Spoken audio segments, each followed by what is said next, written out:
Arrancamos la grabación, ahí ya estamos grabando y vamos a la presentación.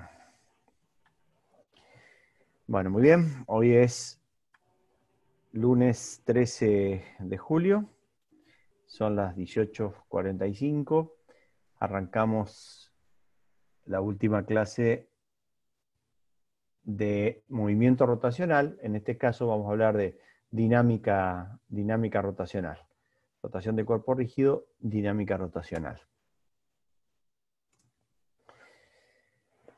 Bueno, vamos a repasar lo que estuvimos viendo en la clase anterior, que ya adelantamos sobre esto, que hablamos de momento de torsión o torca.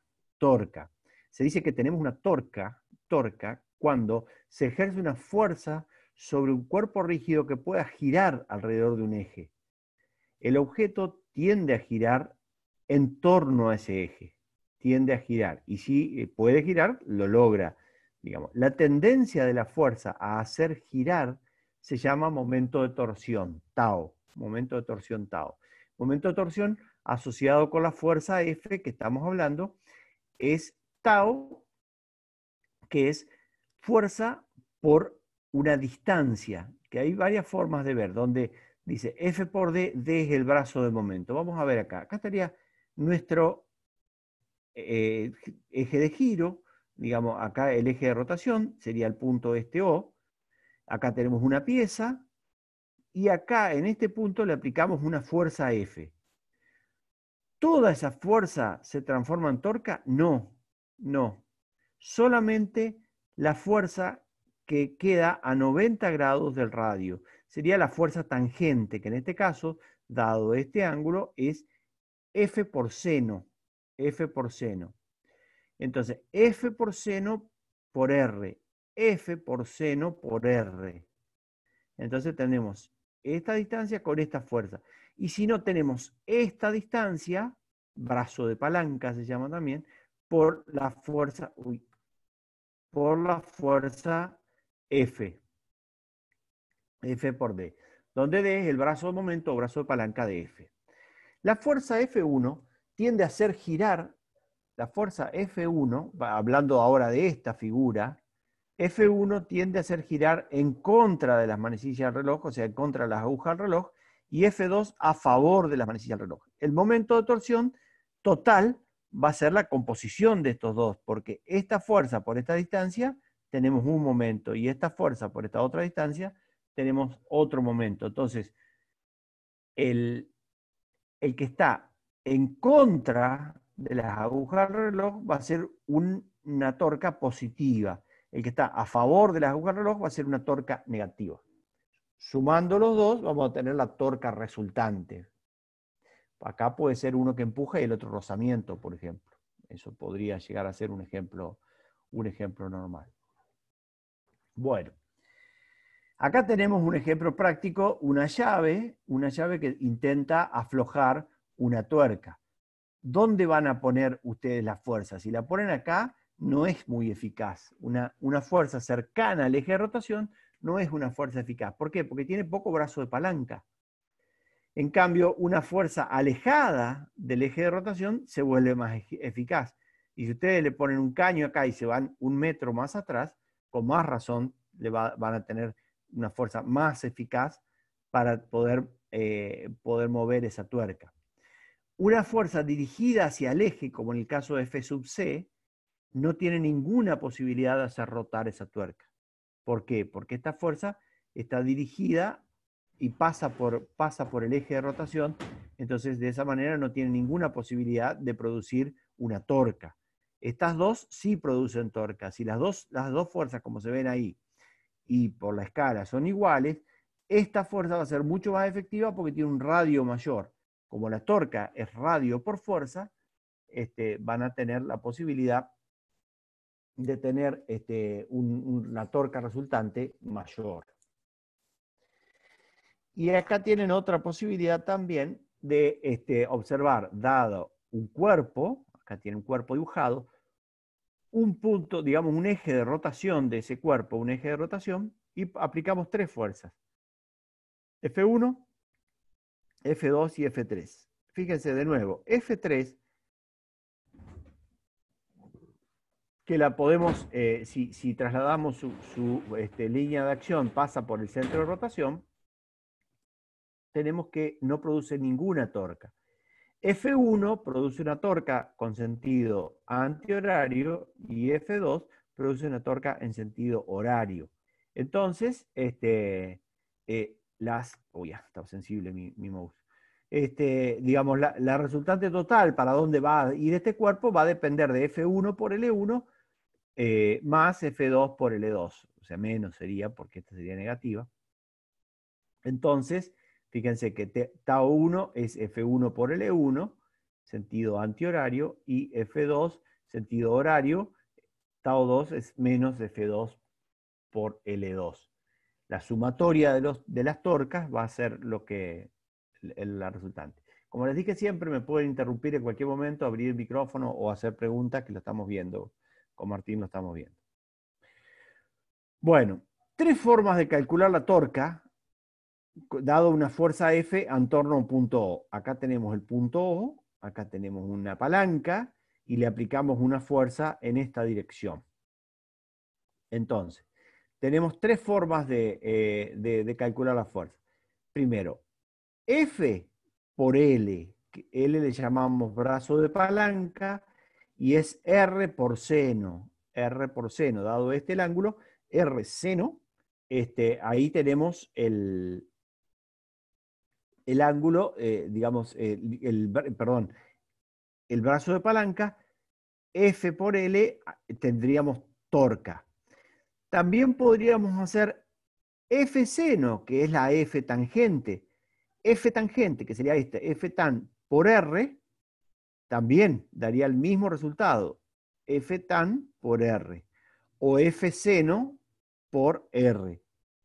Bueno, tau, de acuerdo a la regla de la mano derecha que estuvimos viendo, estaría saliendo de la página. Tau estaría saliendo de la página. F rad, la fuerza radial, que es F coseno, no produce torca. ¿Por qué? Porque su línea de acción da sobre el eje, el eje de giro. Bueno, y acá está lo que les decía recién, la regla de la mano derecha. Si uno trata de aflojar, decir, sentido antihorario del tornillo, la torca va hacia arriba. Si la fuerza, acá el punto, ¿ven? El punto, la fuerza viene hacia mí, sale de la pantalla, entonces la torca se dibuja en el eje de giro del tornillo hacia arriba. Y si lo que estamos haciendo es ajustando, es decir, acá la fuerza viene hacia mí, sale de la pantalla, viene hacia mí, entonces el sentido de giro es de ajuste, el vector torca es hacia abajo. Entonces, de la misma forma que hacíamos con omega, con la velocidad angular, podemos dibujar la torca en el eje de giro. ¿Alguna pregunta? Silencio. Bueno, acá tiene un ejemplo práctico para que ustedes lo puedan hacer. Fíjense que tenemos un cilindro con dos radios. Un radio mayor, R1, de 1 metro y una fuerza de 5 newton. Esto daría 5 newton metros de torca. Y en cambio tenemos una F2 con un R más pequeño, de 0,5 metros, pero 15, la F2 15 newton metros. Entonces 15 por 0,5 sería 7,5 newton metros. Obviamente que la sumatoria va a hacer que este cuerpo gire en sentido antihorario. ¿Por qué? Porque el tau 2 va a ser mayor, F2 por R2 va a ser mayor que F1 por R1.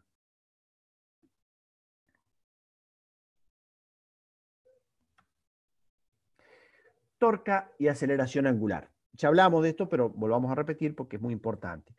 Una partícula de masa m, que está acá hay una pequeña partícula de masa m, gira alrededor de un círculo de radio r.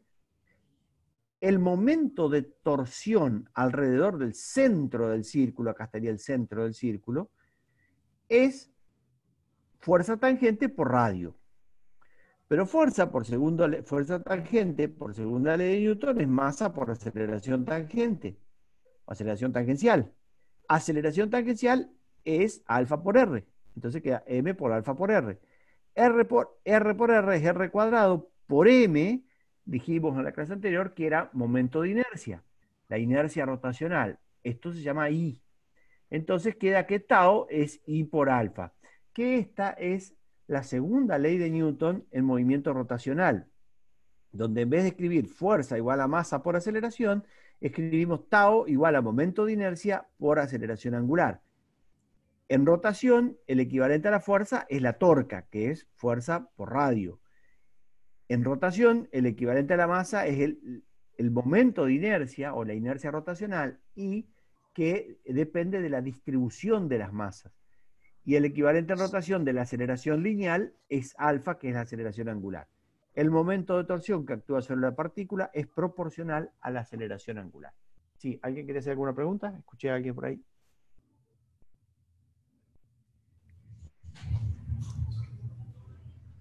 No.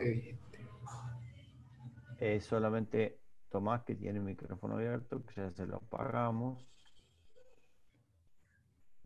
Acá se lo apagamos. Ahí está. Oh, no puedo apagárselo. Ahí está, ya se lo apagamos. Listo. Ya se lo apagamos y seguimos. Bueno, para un cuerpo rígido, el cuerpo amarillo este que estamos viendo acá, para un cuerpo rígido, el elemento diferencial masa tendrá una aceleración angular A sub t, a tan. Entonces, para un cuerpo rígido, un pequeño pedacito de ese cuerpo, que yo lo llamo diferencial M, tendrá una A sub t. Entonces, la fuerza tangencial va a ser diferencial M, pequeña también, digamos, un diferencial de fuerzas tangenciales, diferencial M por A sub t.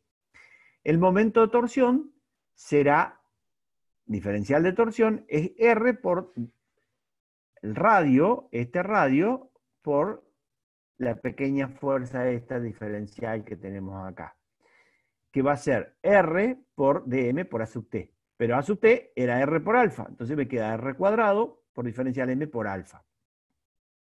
Si nosotros integramos esto, es la integral de este diferencial, la integral de diferencial tau es el tau neto, es decir, tau resultante, y la integral alfa sale afuera porque es constante para todo el cuerpo, y la integral de R cuadrado diferencial M es la mejor definición para la inercia rotacional. Otra demostración, digamos, otra forma de ver, que, y más rigurosa, que se cumple la segunda ley de Newton en rotación, tau es igual a I por alfa. Y es un valor propio del cuerpo, depende que va a estar relacionado a la distribución de las masas, a la distribución de las masas.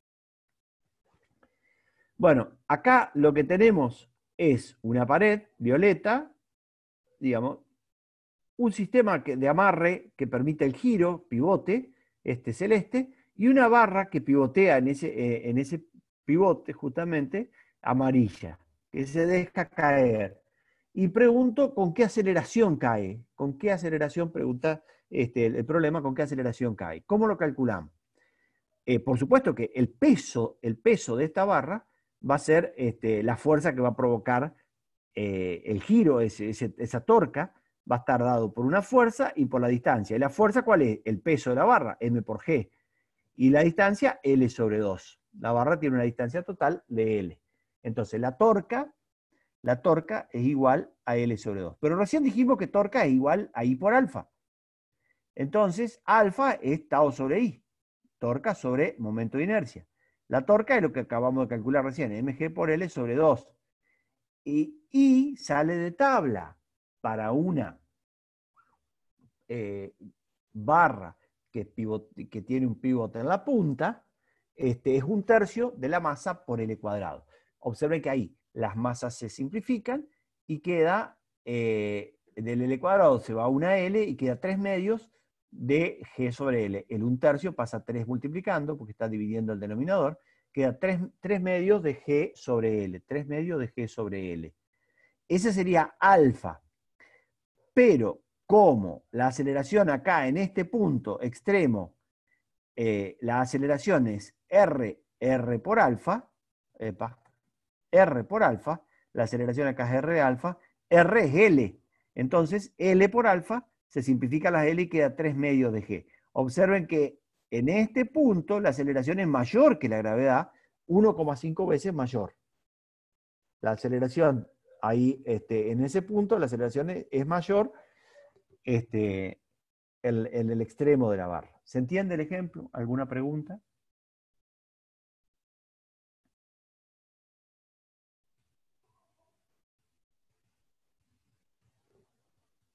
Bueno, sigamos entonces. Esto ustedes lo conocen porque, digamos, bueno, es un cable, un cable que se desenrolla. Pero fíjense que arrancamos tratando de hallar alfa en función de la masa que le estamos colgando acá. Es decir, hallar la aceleración angular que se produce en esta rueda con una masa que le estamos colgando. Dice que alfa es tau sobre i. Tau igual a i por alfa, de ahí sale. Tau es fuerza por distancia, fuerza por brazo de palanca. La tensión por el radio sobre I. Entonces, ahí tenemos la definición de lo que es alfa. Por la segunda ley de Newton, hacemos la sumatoria de fuerzas en I. Las fuerzas en I va a ser ¿qué? Mg positivo. Acá esto se está moviendo para abajo, por eso tomamos positivo. Mg positivo menos T es igual a M por A, positivo, porque yo considero que está en el sentido del movimiento. De acá puedo despejar A. Acá despejo A. Entonces, me queda mg menos T sobre M. Y A también sabemos que es R por alfa. Digamos, por definición, la aceleración es A, que sería esta A, coincide con esta A tan, que es R por alfa, entonces, y alfa la habíamos calculado antes, queda que R por T por R sobre I, entonces queda R cuadrado.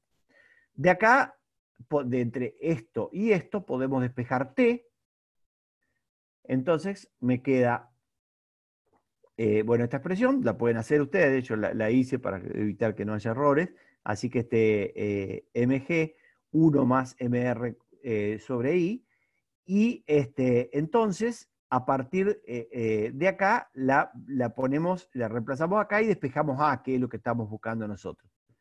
Y ahí me queda que A es igual a G sobre 1 más momento de inercia de la rueda sobre mr cuadrado. Observen, si este valor es muy grande, la aceleración va a ser muy pequeña. Y en cambio, si m o r son grandes, la aceleración va a ser más grande, porque acá está dividiendo el denominador. Si esta m es muy grande, hace que sea directamente proporcional a A. Si R es muy grande, A también va a ser grande. En cambio, si I es grande, A va a ser pequeña. Y por último, despejamos alfa como A sobre R. Entonces, ahí podemos despejar que nos queda R I sobre M por R de lo mismo. Alfa es proporcional a G, inversamente proporcional a I y directamente proporcional a M. Y bueno, y R que juega inverso y directamente proporcional. Alfa no, digamos, con R en ese sentido no juega. Acá tienen los valores y pueden determinar a qué, digamos, cómo bajaría la rueda esta, que bueno, que es algo que van a ver en dinámica. Esto lo tenemos armado en el laboratorio, pero bueno, seguramente Martín este año no vamos a poder hacerlo. Esperemos que esté terminado antes de fin de año para que lo puedan hacer en alguna noche de insomnio cuando ande el sistema laboratorio remoto. Si lo terminamos, vamos a hacerlo de todas maneras. Sí, claro, Aunque, bueno, sí, sí, aunque claro, no claro. estemos trabajando en el Aunque sea tema, lo vamos a remoto, hacer. se lo transmitimos por Instagram. Sí, no, el laboratorio está dando, lo que no están dando todavía, que hay un grupo trabajando en eso, es que ustedes lo pueden hacer desde la casa, la puedan rearmar y, digamos, está un grupo sumamente interesante. Bueno, acá tienen otra también. Sí, Nicolás, ¿te escuchamos o escribinos? No, profe, toqué sin querer. Ah, bueno, está tranquilo. tranquilo. La máquina de Atwood, que ustedes ya la vieron en dinámica, bueno, ahora visto desde dinámica rotacional, digamos. Fíjense que nosotros tenemos para M1 a la izquierda, acá decimos que este sería el sentido positivo, el sentido de movimiento, entonces tenemos M1 por G menos T1 es igual a M1 por A. De este lado tenemos que T3 positivo menos M2 por G es igual a M2 por A. En este caso este bloque va a ir subiendo y este bloque va a ir bajando. ¿Qué pasa en cada una de las poleas? T1 menos T2 va a ser I por alfa y T2 menos T3 va a ser I por alfa. Nosotros podemos, fíjense que si ustedes acá suman miembro a miembro, queda T3 menos T1, y acá también, si suma miembro a miembro, le queda T3 menos T1, T1 menos T3, y lo pueden ubicar, que va a ser igual a 2I por alfa. Entonces, ahí reemplazan, se le van las tensiones y obtienen esto. Fíjense que esta fórmula es muy similar a la de Atwood que ustedes hicieron, pero ahora tiene el agregado este. Nosotros obviábamos, decíamos, trabajamos con una polea con muy bajo rozamiento y un momento de inercia, le decíamos en ese momento, un momento de inercia despreciable, entonces hacíamos que esta I valga 0 y ahí queda la máquina de Atwood como ustedes la calcularon en dinámica hace un mes o 2 meses atrás. Pero si este valor I tiene un valor importante, fíjense que ahí afecta totalmente a la aceleración A. Cuanto mayor sea este valor, o sea, mayor inercia rotacional tenga esa pieza que gira, menor va a ser el valor de la aceleración. O sea, aplica directamente. Y este 2 que está acá que aparece porque son 2 ruedas. ¿Alguna pregunta? Sigamos. Bueno, ahora lo que vamos a ver es la rotación de un cuerpo rígido, sobre un eje móvil. Rotación de un cuerpo rígido sobre un eje móvil. Acá dice, el movimiento de un cuerpo rígido es una combinación de traslación del centro de masa y rotación alrededor del centro. Este sería la clava que tiene el chico del semáforo, digamos, que lo hace, digamos, dar vuelta. Entonces, ¿cómo podemos analizar ese movimiento? Se analiza representándolo por una rotación pura más una traslación pura. Una rotación pura más una traslación pura.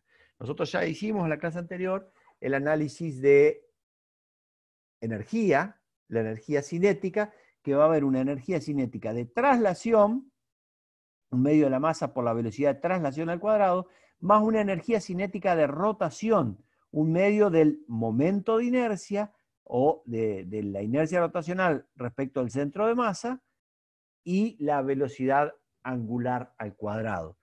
Si yo tengo digamos, cualquier elemento que yo lo tiro al aire, va a tener una energía asociada a su velocidad lineal de corta, de su centro de masa, pero a su vez también una energía asociada al giro, porque cuanto mayor sea la velocidad de giro, mayor energía intrínseca tiene ese cuerpo que tiré al aire. ¿Se entiende? Bueno, y acá un poco más prolijo de lo que le hice en el pizarrón la semana pasada, de la rueda, del rodamiento sin deslizamiento. El movimiento de la rueda es la suma del movimiento traslacional del centro de masa y el movimiento rotacional de la rueda alrededor del centro de masa. Analicemos nuevamente esto. Tenemos una rueda que tiene una traslación. Entonces, cada parte de la rueda se traslada a esta velocidad, a la velocidad del eje de la rueda, que le llamamos velocidad del centro de masa. Pero la parte de arriba también se traslada, la de abajo se traslada, esta se traslada, esta se traslada. O sea, las 4 puntos que yo tomé de la rueda se trasladan todo hacia la derecha. Pero a su vez, esta rueda está girando. Si yo me aíslo de la traslación y solamente pienso en la rotación, Entonces, ¿qué tenemos? Acá tenemos una rotación, digamos, en cada punto tenemos una B que es igual a R omega. B igual a R omega, B igual a R omega en cada punto. Conclusión, si sumo estos dos, esto más esto me dice que acá la rueda está quieta. Si sumo esta más esta, me dice que acá la velocidad va para allá. Si sumo esta más esta, me dice que acá la velocidad es 2 veces la del centro, la del eje de la rueda. La velocidad es 2 veces. Y si sumo esta más esta, me dice que acá la velocidad resultante es esta. Bueno, acá es donde ustedes tienen que darse cuenta de que efectivamente con las fotos y demás que le pasó Martín, la rueda si no hay deslizamiento, si no hay resbalamiento, la rueda contra el asfalto está pegada, no hay movimiento relativo, y arriba donde está el freno va a 2 veces la velocidad de la bicicleta. 2 veces la velocidad de la bicicleta, al doble de la velocidad de la bicicleta se desplaza la rueda esa. ¿Alguna pregunta? Bueno, y finalmente ahora sí llegamos, entendido eso que estábamos hablando, a lo que les había propuesto. No sé si alguien quiere decir antes que yo lo avance, si alguien investigó un poquito el tema de la carrera esta de los objetos geométricos, si alguien lo investigó un poquito. ¿Alguien quiere hablar? ¿O seguimos? Cric.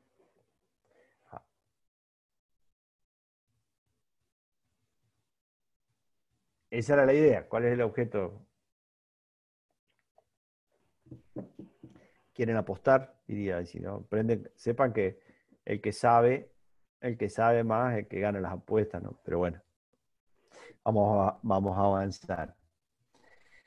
¿Qué cuerpo de todos estos cuerpos geométricos llega más rápido y por qué? Vamos a plantearlo por conservación de la energía. Vamos a plantear conservación de la energía. Cuando le liberemos la trabita cuando liberemos esta trabita, el cuerpo va a tomar una velocidad de traslación y una velocidad de rotación, porque son todos cuerpos cilíndricos, esferas y cilindros que rotan sobre sí mismos. Se van a trasladar, pero van a rotar. Bueno, entonces esto va a ser K2, va a estar compuesto por estos dos. ¿Y cuál va a ser K1? Está todo quieto, no tiene nada, pero U1 sí. U1 van a tener porque U1, ahí lo planteé, va a ser esto. Va a estar dada por la altura. Va a estar dada por la altura.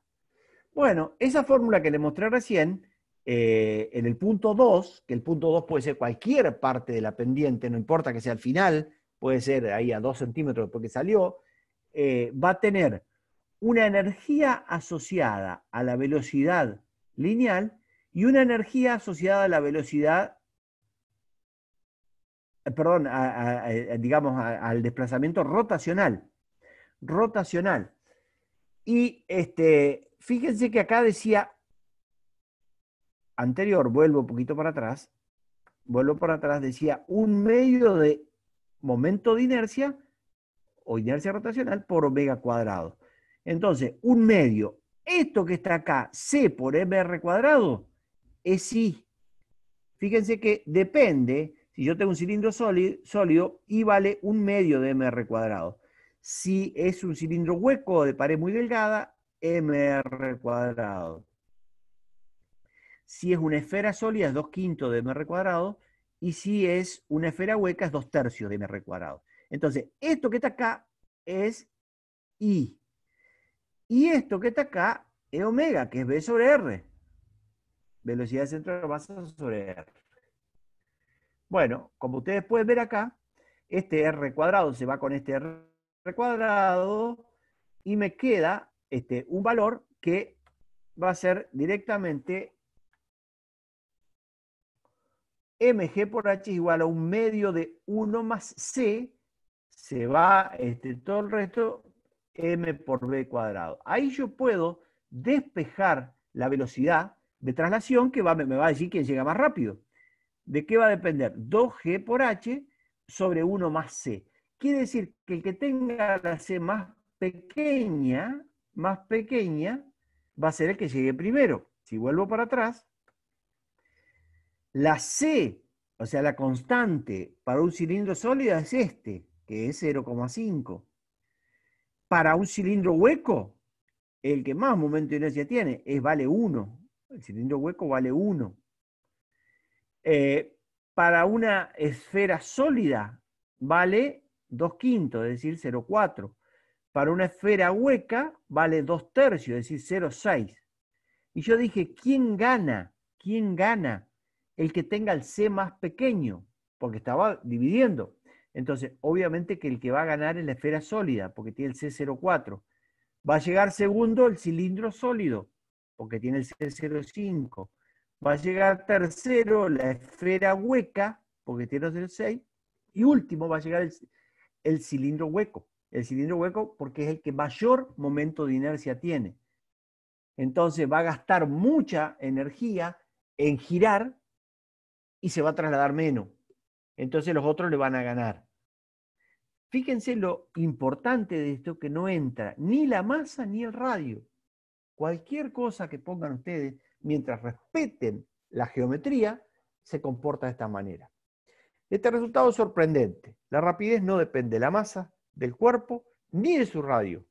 Todos los cilindros sólidos uniformes tienen la misma rapidez abajo, aun si sus masas y sus radios son diferentes, porque tienen la misma C. Todas las esferas sólidas tienen la misma rapidez. Cuanto menor sea C, mayor será la rapidez del cuerpo en la base y en cualquier punto de la bajada.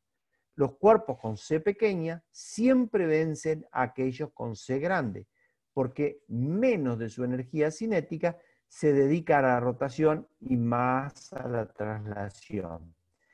Si leemos los valores de la tabla de C que vimos recién, vemos que el orden de llegada es cualquier esfera sólida, cualquier cilindro sólido, cualquier esfera hueca y cualquier cilindro hueco. Ahí tienen resuelta la carrera que hablábamos de los cuerpos geométricos. ¿Se entiende? ¿Alguien quiere acotar algo, decir algo, formular alguna pregunta?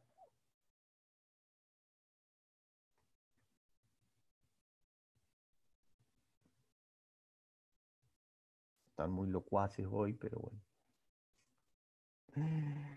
Bueno, ahí tienen resuelta entonces la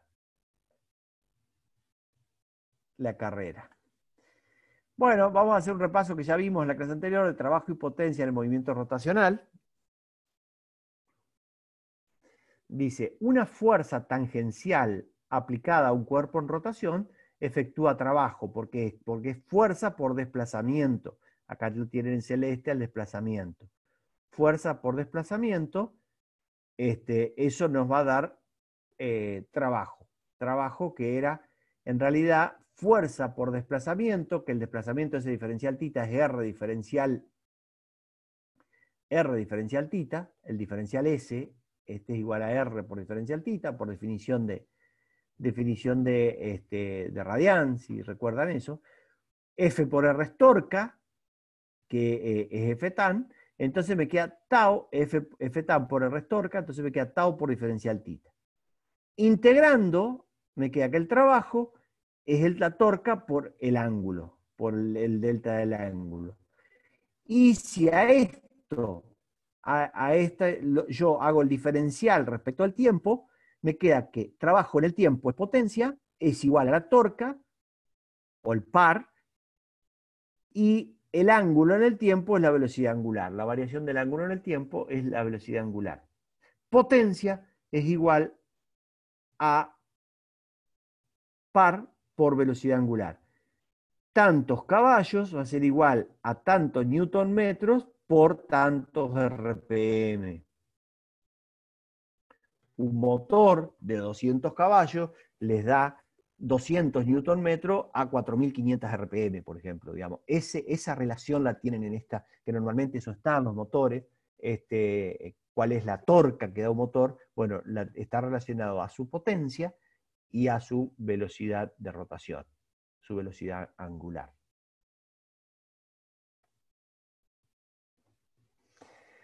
Trabajo, potencia y energía, siempre hablando de rotación. Dado un cuerpo que tiene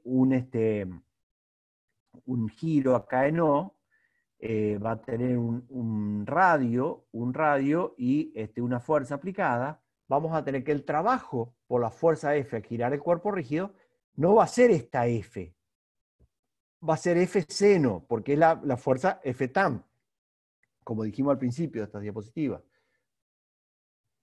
F tan por R, por diferencial tita, entonces nos da trabajo, porque esto es torca por diferencial tita. La tasa al cual se hace trabajo es la potencia, que es haciendo el diferencial de trabajo respecto al tiempo y el diferencial del ángulo respecto al tiempo. Esto es potencia y esto es velocidad angular. Tau omega. Si nosotros integramos esto, integramos en el trabajo, nos va a dar que es la variación de energía cinética, porque, digamos, si hacemos, así como ya demostramos también que tau, digamos, esto lo hicimos en la clase anterior, lo podemos describir de esta manera, y integrando nos queda un medio de la inercia rotacional por la velocidad angular al cuadrado, que esto es la energía cinética de rotación final menos la inicial. Entonces, el trabajo también, acá se cumple el teorema de trabajo y energía, que en trabajo rotacional incrementa la energía rotacional. El trabajo realizado por la fuerza externa hace girar un cuerpo rígido simétrico alrededor de un eje fijo, es igual al cambio en la energía rotacional del objeto.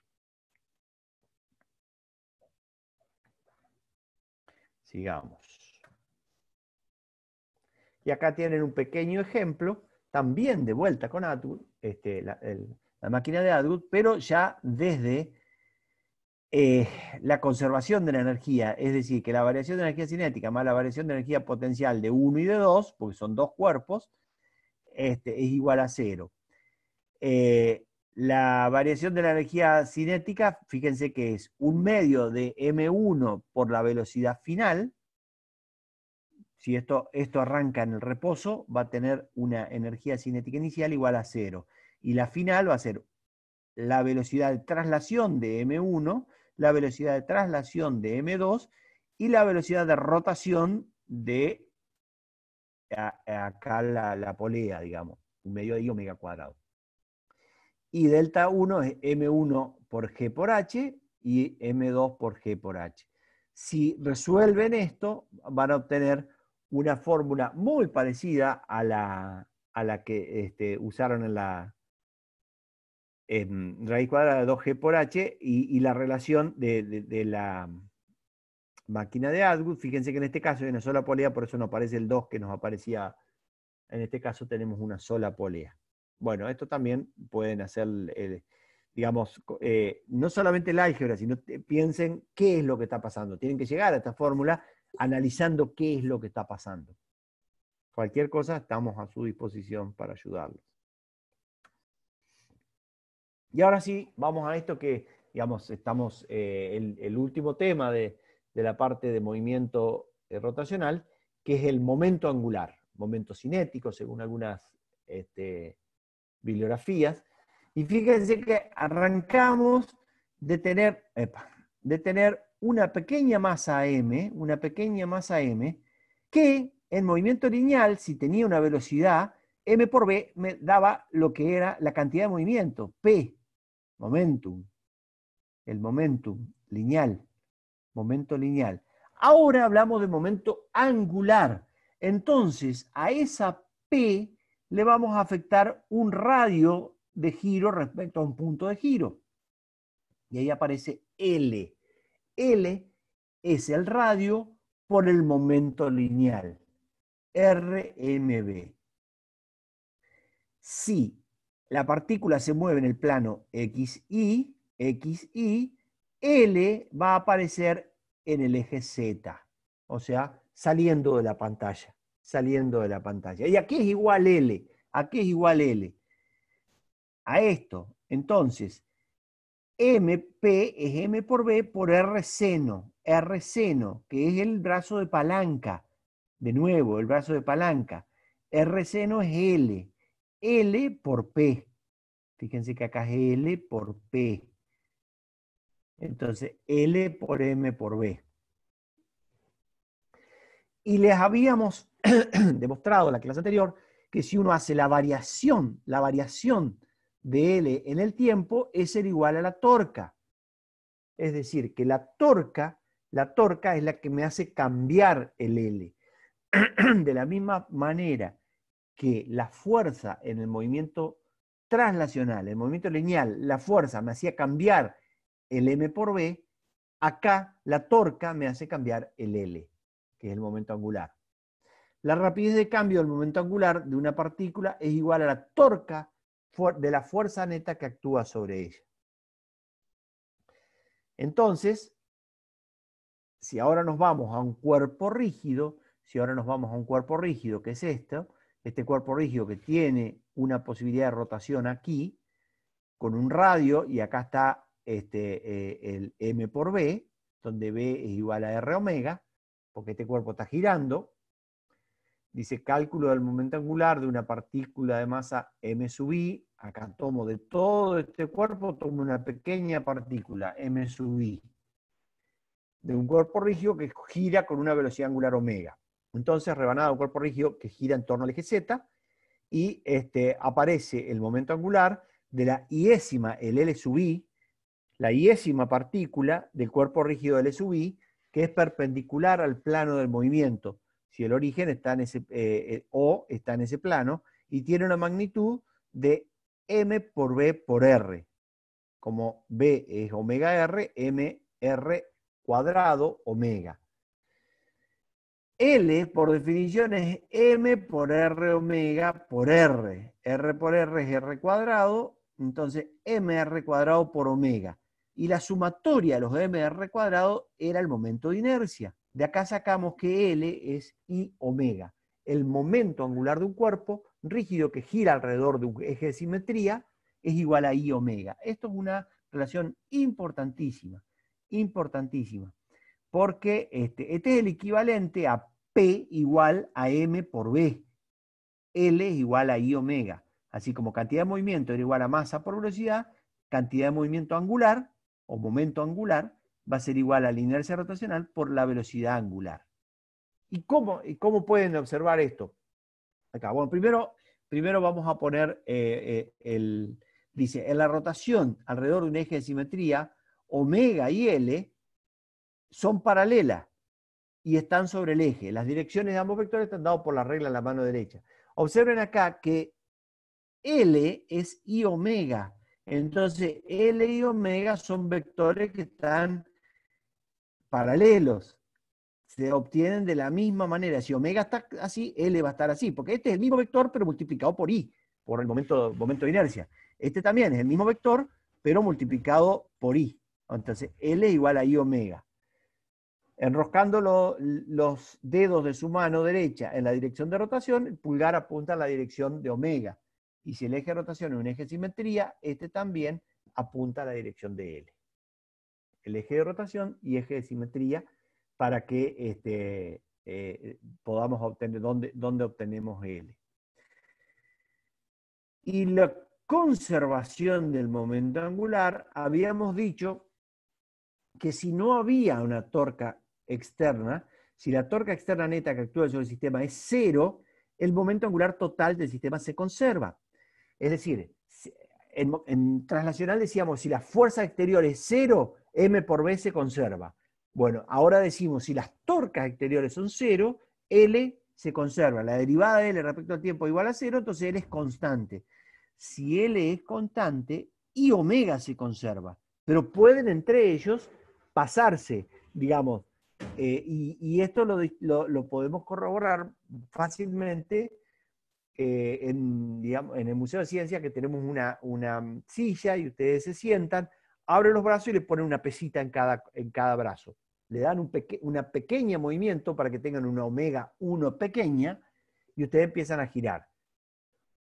Cuando cierran los brazos, pasan de una I muy grande, porque I depende de la distribución de las masas. Si las masas están más afuera, I va a ser más grande. Cuando las masas estén más adentro, ustedes las llevan más cerca, o sea, le anulan el radio a las masas, esto baja mucho, entonces aumenta omega.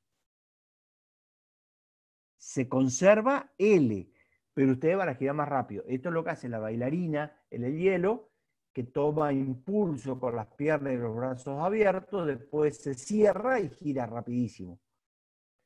Bueno, hasta acá llegamos con esto. Escucho preguntas y voy a detener la grabación para que podamos charlar tranquilo.